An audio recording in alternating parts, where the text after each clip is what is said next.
পৃথিবীতে এমন কিছু স্থান আছে যেগুলো শুধু ভৌগোলিক বিষয় নয়, বরং পুরো মানব সভ্যতার ইতিহাসে সংস্কৃতি এবং প্রকৃতির শক্তির প্রতীক। হিমালয় ঠিক তেমনি একটি নাম। বিশাল বরফে ঢাকা শৃঙ্গ, হাজার বছরের রহস্য, ভয়ঙ্কর আবহাওয়া এবং কোটি কোটি মানুষের জীবনের উৎস। সবকিছু মিলিয়ে হিমালয় যেন পৃথিবীর ছাদের মতো দাঁড়িয়ে রয়েছে। আজ আমরা যাত্রা করব পৃথিবীর সর্বোচ্চ পর্বতমালার বুকে, যেখানে জন্ম নিয়েছে অসংখ্য নদী, গড়ে উঠেছে অনন্য সংস্কৃতি, আর প্রকৃতি সৃষ্টি করেছে এমন সব দৃশ্য যা দেখলে মনে হয় যেন অন্য কোনো জগতে চলে এসেছি। এসটিআর বাংলায় নতুন হলে সাবস্ক্রাইব করতে ভুলবেন না। প্রায় 2400 কিলোমিটার দীর্ঘ হিমালয় এশিয়ার 5টি দেশ ভারত, নেপাল, ভুটান, চীন এবং পাকিস্তান জুড়ে বিস্তৃত। পৃথিবীর সর্বোচ্চ পর্বতশৃঙ্গ মাউন্ট এভারেস্ট সহ 8000 মিটারের বেশি উচ্চতার অধিকাংশ পর্বত এখানেই অবস্থিত। এই কারণেই হিমালয়কে পৃথিবীর সর্বোচ্চ পর্বতমালাও বলা হয়। তবে হিমালয়ের গুরুত্ব শুধু তার উচ্চতাই নয়। উত্তর ও দক্ষিণ মেরুর বাইরে পৃথিবীর সবচেয়ে বেশি বরফ ও হিমবাহ সংরক্ষিত রয়েছে এই অঞ্চলে। তাই বিজ্ঞানীরা হিমালয়কে প্রায় তৃতীয় মেরু বলে ডাকেন। কিন্তু এই বিশাল পর্বতমালার জন্ম আসলে কিভাবে হলো? এর রহস্য লুকিয়ে রয়েছে 5 কোটি বছর আগে। ভারতীয় টেকটনিক প্লেট ধীরে ধীরে উত্তর দিকে সরে এসে ইউরেশীয় প্লেটের সঙ্গে সংঘর্ষে লিপ্ত হয়। সেই সংঘর্ষ এতটাই শক্তিশালী ছিল যে সমুদ্রের তলদেশ উপরে উঠে বিশাল পর্বতশ্রেণীতে পরিণত হতে শুরু করে। কোটি কোটি বছরের এই ভূতাত্ত্বিক প্রক্রিয়ার ফলই আজকের হিমালয়। সবচেয়ে অবাক করার মতো বিষয় হচ্ছে, হিমালয়ের সৃষ্টি এখনো শেষ হয়নি। ভারতীয় প্লেট এখনো প্রতি বছর কয়েক সেন্টিমিটার করে উত্তর দিকে এগিয়ে যাচ্ছে। ফলে এই সংঘর্ষ অব্যাহত রয়েছে এবং হিমালয় ধীরে ধীরে আরো বেশি উঁচু হয়ে উঠেছে। এই কারণেই হিমালয়কে পৃথিবীর সবচেয়ে তরুণ এবং এখনো বেড়ে ওঠা পর্বতমালাগুলোর একটিও বলা হয়। হিমালয় শুধু পৃথিবীর সর্বোচ্চ পর্বতমালাই নয়, এটি পৃথিবীর অন্যতম কঠোর এবং প্রতিকূল পরিবেশের একটি অঞ্চল। এখানে প্রকৃতির সৌন্দর্য যেমন অসাধারণ, তেমনি এর আবহাওয়া অনেক সময় ভয়ঙ্কর এবং প্রাণঘাতী হয়ে উঠতে পারে। শীতকালে হিমালয়ের অনেক অঞ্চলের তাপমাত্রা -30 থেকে -40 ডিগ্রি সেলসিয়াস পর্যন্ত নেমে যায়। তীব্র ঠান্ডা বাতাস মানুষের শরীর থেকে দ্রুত তাপ কেড়ে নেয়, ফলে কয়েক মিনিটের মধ্যেই ফ্রস্টবাইট বা শরীরের টিস্যু জমে যাওয়ার মতো বিপজ্জনক পরিস্থিতি তৈরি হয়। হিমালয়ের আরেকটি বড় বিপদ হচ্ছে তুষারঝড়। হঠাৎ করেই প্রবল বাতাসের সঙ্গে ঘন তুষারপাত শুরু হতে পারে এখানে। অনেক সময় কয়েক মিটারের বেশি দূর পর্যন্ত কিছুই দেখা যায় না তখন। এই ধরনের ঝড়ে পথ হারিয়ে ফেলা খুবই সাধারণ একটি ঘটনা। কিন্তু এত প্রতিকূল পরিবেশের মধ্যেও লক্ষ লক্ষ মানুষ শত শত বছর ধরে হিমালয়ের বুকে বসবাস করে আসছে। হিমালয়ের মানুষের জীবন প্রকৃতির সঙ্গে গভীরভাবে জড়িয়ে রয়েছে। দুর্গম পাহাড়ি অঞ্চলে বাস করার কারণে তাদের দৈনন্দিন জীবন সমতলের মানুষের তুলনায় অনেক বেশি কঠিন। এখানে মানুষের জীবন ব্যাখ্যা করতে গেলে একটি মাত্র কথাই বলা যায়, সেটি হচ্ছে সংগ্রাম ও বিশ্বাসের মিশ্রণ। চরম ঠান্ডা, তীব্র বাতাস, দুর্ভেদ্য পাহাড়ের মাঝেও মানুষ গড়ে তুলেছে ঘর, পরিবার ও সংস্কৃতি।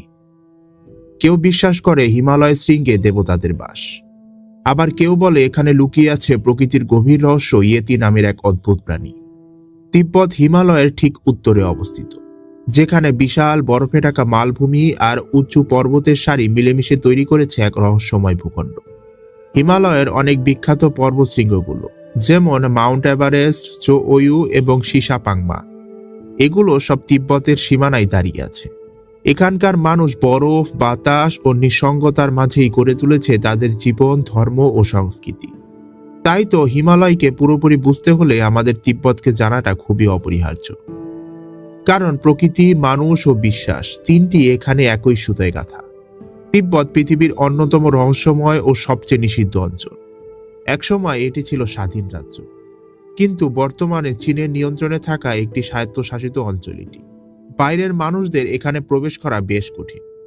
অনেক এলাকা তো বিদেশিদের জন্য সম্পূর্ণভাবেই বন্ধ। প্রাচীন মঠ, পাহাড়ের গোপন উপত্যকা এবং রহস্যময় ধর্মীয় স্থানগুলো আজও রহস্যে ঢাকা। এখানকার মানুষজন চরম সীমাবদ্ধতার মধ্যেও নিজেদের বিশ্বাস ও সংস্কৃতি ধরে রেখেছে, যা তিব্বতকে আজও এক নিষিদ্ধ রহস্যভূমি হিসাবে পরিচিত করেছে। এই অঞ্চলে বছরের বেশিরভাগ সময় বরফ পড়ে থাকে, আর শীতকালে তাপমাত্রা তো নেমে যায় -30 ডিগ্রি সেলসিয়াসেরও নিচে। বাতাসে অক্সিজেনের ঘাটতি এত বেশি যে নতুন কেউ এলে এখানে শ্বাসই নিতে পারে না। হিমালয় ও তিব্বতের মানুষের জীবন এক অবিশ্বাস্য অধ্যায়ে মিশে আছে। এই হিমালয় অঞ্চলের বিশাল পাদদেশে বসবাস করে বিভিন্ন সম্প্রদায়ের মানুষ, যেমন শেরপা, লাদাকি, তিব্বতীয়, ভুটানি এবং গুরুঙ্গু, যাদের প্রত্যেকেরই নিজস্ব সংস্কৃতি, ভাষা ও পোশাক রয়েছে। তবে তাদের সবারই একটাই মিল, তারা সবাই পাহাড়ের সন্তান। শেরপারা বিশেষভাবে পরিচিত পর্বত আরোহীদের সহচর হিসাবে। তারা তাদের শরীরকে প্রকৃতির সঙ্গে এমনভাবে মানিয়ে নিয়েছে যে তারা সহজেই অক্সিজেনের ঘাটতি সহ্য করতে পারে।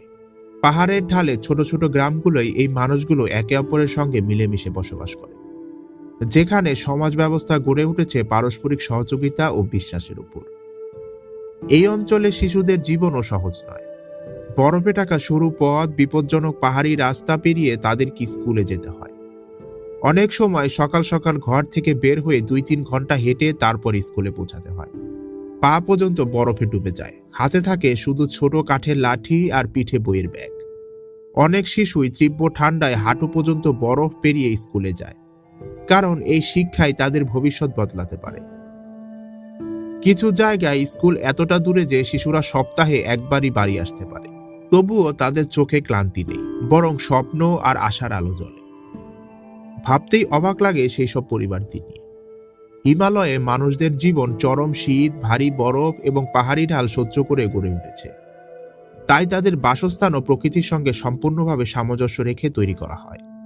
তারা সর্বপ্রথমে এমন একটি জায়গা নির্বাচন করে যেখানে ঝড়, ধস এবং বরফের চাপ কম হয়। সাধারণত পাহাড়ি ঢাল বা পাথুরে জায়গায় ঘর স্থাপন করা হয়, যাতে ঝুঁকি কম থাকে। ঘর নির্মাণে মূলত ব্যবহৃত হয় স্থানীয় পাথর, কাঠ, মাটি এবং উঁচু এলাকায় কখনো কখনো বরফ বা তুষার। পাথর দিয়ে ঘরের বাহ্যিক দেয়াল তৈরি করা হয়, যা খুবই শক্তিশালী এবং দীর্ঘস্থায়ী, এবং এই ঘরগুলো তাদের ঠান্ডা বাতাস থেকে নিজেদের রক্ষা করতে সাহায্য করে। কাঠ দিয়ে ঘরের ভেতরের কাঠামো ও ঢালু ছাদ বানানো হয়, যা বরফ বা বৃষ্টির পানি জমতে দেয় না। এখানে বসবাসকারী মানুষজন তাদের প্রয়োজনীয় পানি সরবরাহ করে পাহাড়ি নদী ও ঝর্ণা থেকে।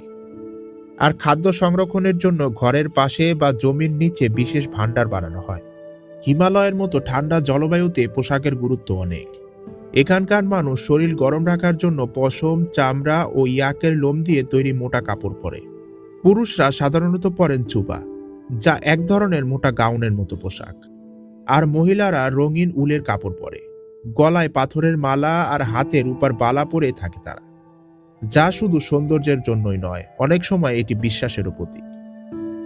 খাবারের ক্ষেত্রেও তারা প্রকৃতির সঙ্গে মানিয়ে নিয়েছে। বরফাচ্ছন্ন পরিবেশে ফসল ফলানো খুবই কঠিন, তাই এখানকার মানুষদের মূল খাবার হচ্ছে যব, আলু, দুধ, চা ও মাংস। তিব্বতীয়রা বিশেষভাবে বাটার, টি বা মাখন মেশানো চা পান করে, যা তাদের শরীরকে গরম রাখে। এছাড়াও ইয়াকের দুধ ও মাংস তাদের প্রধান খাদ্য, আর যবের আটা দিয়ে তৈরি টিসেম্বা তাদের প্রতিদিনের শক্তির উৎস। হিমালয় শুধু মানুষের সংস্কৃতির উৎসই নয়, এটি এশিয়ার বহু মহান নদীর জন্মস্থান। হিমালয়ের পর্বতমালার হিমবাহ ও তুষারগলার পানি থেকে উৎপন্ন হয়েছে পৃথিবীর কয়েকটি সবচেয়ে গুরুত্বপূর্ণ নদী, যার মধ্যে অন্যতম হচ্ছে গঙ্গা নদী। এটি ভারতের কোটি কোটি মানুষের জীবন, কৃষি এবং ধর্মীয় সংস্কৃতির সঙ্গে জড়িত। হিমালয়ের হিমবাহ থেকে উৎপন্ন হয়ে এটি হাজার হাজার কিলোমিটার পথ অতিক্রম করে বঙ্গোপসাগরে মিলিত হয়েছে। এরপর আসে ব্রহ্মপুত্র নদ, যা তিব্বত থেকে উৎপন্ন হয়ে ভারত ও বাংলাদেশ অতিক্রম করেছে। এটি বিশ্বের অন্যতম শক্তিশালী নদীগুলোর একটি এবং কোটি কোটি মানুষের জীবিকার উৎস। এই ছাড়াও সিন্ধু নদ, ইয়াংশি নদী এবং মেকং নদী, যা তিব্বতের মালভূমি থেকে উৎপন্ন হয়ে দক্ষিণ পূর্ব এশিয়ার একাধিক দেশের জীবন ও অর্থনীতিকে সমৃদ্ধ করেছে। এই নদীগুলোর পানি কৃষি, পানীয় জল, বিদ্যুৎ উৎপাদন এবং জীববৈচিত্র্যের জন্য অপরিহার্য। সরাসরি ও প্রত্যক্ষভাবে শত শত কোটি মানুষ এই নদীর ওপর নির্ভরশীল। কিন্তু আজ হিমালয় এক নতুন সংকটের মুখোমুখি। জলবায়ু পরিবর্তনের কারণে এখানকার হিমবাহগুলো দ্রুত গলে যাচ্ছে। বিজ্ঞানীদের সংখ্যা এই প্রবণতা অব্যাহত থাকলে ভবিষ্যতে এশিয়ার বহু অঞ্চলে পানি সংকট দেখা দিতে পারে, কারণ হিমালয়ের বরফ গলা পানির ওপর নির্ভরশীল কোটি কোটি মানুষ। তবে বিভিন্ন দেশ এবং আন্তর্জাতিক সংস্থা হিমবাহ সংরক্ষণ, বনায়ন এবং পরিবেশ রক্ষার জন্য নানা উদ্যোগ গ্রহণ করেছে। ভবিষ্যৎ প্রজন্মের জন্য হিমালয়কে রক্ষা করা আজ পুরো বিশ্বের জন্য একটি গুরুত্বপূর্ণ দায়িত্ব। আজকের ভিডিওটি আপনার কাছে ইনফরমেটিভ লাগলে অবশ্যই এসটিআর বাংলাকে সাবস্ক্রাইব করে রাখুন। দেখা হচ্ছে নতুন এপিসোডে।